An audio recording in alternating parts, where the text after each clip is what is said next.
Menü neçə idi? Ümumi idi menü. Başlayaq.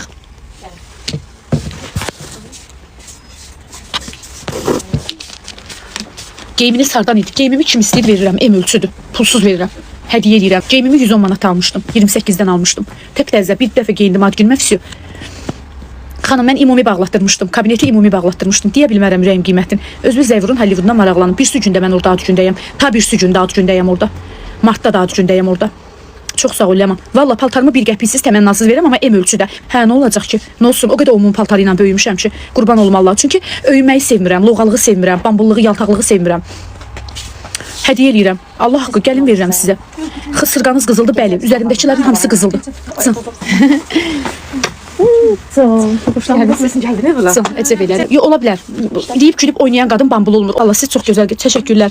O dəfə deyirdi bujuteriyadır. Bəli xanım, bujuteriyaydı, artıq qızıl oldu. Bəli. Sevda harda eləyəcək inşallah. Sevda da özü açıqlayar ürəyim. Nə istəyirsiniz? Nədir? Mənə ver ad günümdə. Xanım, mən deyirəm ki, ad günümdə geyindiyim paltarı hədiyyə eləyirəm. Kim istəyir ona? Heç dəxlisi var. Verirəm də. Döşət satım onda.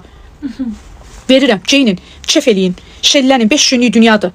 Gəzin, dolanın, sevin, sevilin. Onsuz da danışacaqlar. Belə də yaşasan danışacaqlar. Elə də yaşasan. İnan Allaha deyirəm.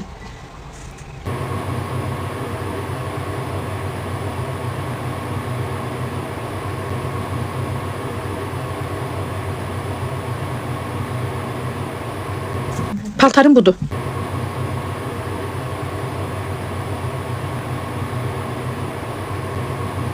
Adel Əliyeva. Bundan da artıq 2-ci ilimdir ki, Adel Əliyeva bəzəyir məni. Özdə Adel Əliyeva özdə Adel Əliyeva elə belə deyil ha. Adel Əliyevanın da yanına düşmək üçün bir ay öncədən yazılmalısan. Can.